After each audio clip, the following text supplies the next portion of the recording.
Assalamualaikum warahmatullahi wabarakatuh. Koneksi antara materi, kesimpulan, dan refleksi pemikiran-pemikiran Ki Hajar Dewantara. Saya Yuni Arianti, CGMP Angkatan 7 tahun 2022, berasal dari SDN Sukajaya, Kecamatan Pagardewa, Kabupaten Lampung Barat, Provinsi Lampung. Dasar-dasar filosofi pendidikan Ki Hajar Dewantara. 1. Menuntun. Pendidikan itu hanya dapat menuntun tumbuh atau hidupnya kekuatan kodrat yang ada pada diri anak, dengan tujuan memperbaiki lakunya hidup dan tumbuhnya kekuatan kodrat anak. Menuntun dengan trilogi pendidikan. Ingarso sung tulodo, di depan memberikan contoh. Artinya, sebagai seorang guru, kita mampu memberikan contoh yang baik yang dapat ditiru oleh peserta didik kita. Ing madyo mangun karso, di tengah memberikan bimbingan dan motivasi. Seorang guru harus berada di tengah-tengah peserta didiknya untuk membimbing dan memotivasi sehingga anak-anak semangat dalam belajar. Tut Nguri Handayani, di belakang memberi dorongan. Selain memberi contoh, membimbing dan memotivasi, seorang guru juga harus memberi dorongan kepada muridnya agar lebih semangat lagi dalam belajar. 2. Kodrat anak, merdeka dan bermain. Kodrat anak merdeka. Kemerdekaan adalah sifat manusia yang membudaya dengan ciri secara lahir bebas, secara batin mandiri. Pengaruh pengajaran secara umum memerdekakan manusia atas hidup lahirnya. Pengaruh pendidikan memerdekakan manusia atas hidup batinnya. Kodrat anak bermain. Permainan anak dapat menjadi bagian dari pembelajaran di sekolah. Kodrat anak bermain dan dapat membentuk budi pekerti. Permainan tradisional seperti gobak sodor dan congklak. Dalam permainan tersebut terdapat strategi dalam mendidik anak menebalkan budi pekerti. Contohnya, jujur dalam permainan. Budi adalah pikiran, kognitif, atau cipta, perasaan, emosi, relasi, atau rasa, kemauan, kehendak, atau karsa.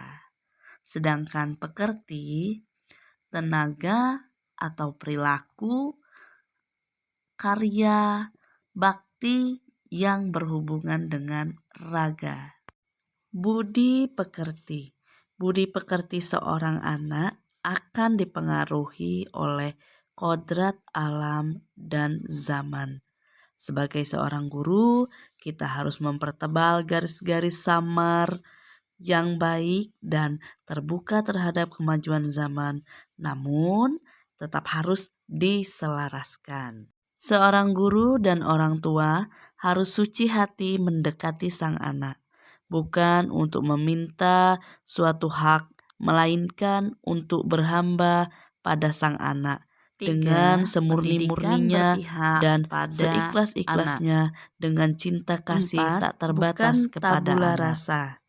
Anak bukan kertas kosong yang bisa digambar sesuai dengan keinginan orang dewasa. Anak lahir dengan kekuatan kodrat yang masih samar-samar.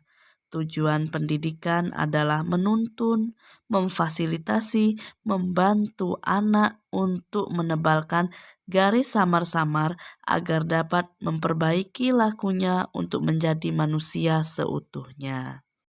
Setelah mempelajari modul 1, sebagai pemandu refleksi saya, ada 3 pertanyaan pemantik. 1. Apa yang Anda percaya tentang murid dan pembelajaran di kelas sebelum Anda mempelajari modul 1? yang saya percaya tentang murid dan pembelajaran di kelas sebelum saya mempelajari modul 1 adalah pertama, semua anak adalah kertas kosong yang dapat diisi sesuai dengan kehendak saya.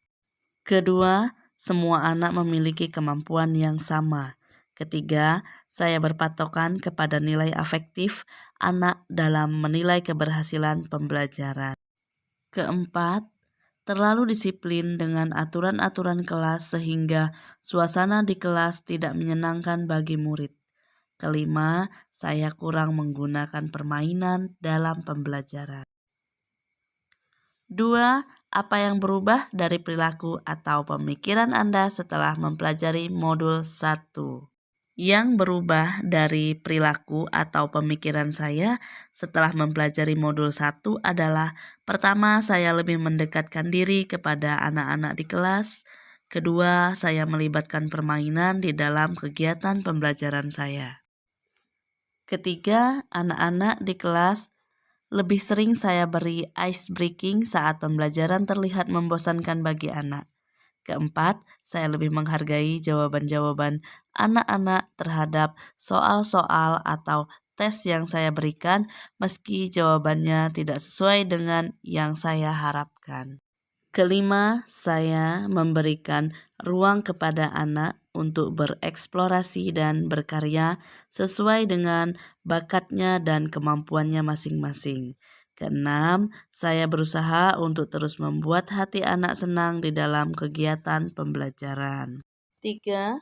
Apa yang dapat segera Anda terapkan lebih baik agar kelas Anda mencerminkan pemikiran Ki Hajar Dewantara? Pertama, saya akan melakukan kegiatan sambut anak dengan cara menunggu kedatangan anak-anak di depan sekolah dan melepas anak-anak pulang dari sekolah di depan sekolah. Kedua, saya akan melakukan kegiatan rutin bersama anak-anak di kelas untuk membaca juz amma sebelum memulai kegiatan pembelajaran. Ketiga, saya akan melaksanakan kegiatan pembelajaran di kelas dengan cara belajar sambil bermain. Keempat, saya akan mengadakan kegiatan lomba baca puisi anak. Kelima, saya akan memberikan ice breaking saat kegiatan pembelajaran berlangsung sebelum anak-anak merasakan bosan dalam kegiatan. Demikian saya ucapkan, saya akhiri. Wassalamualaikum warahmatullahi wabarakatuh.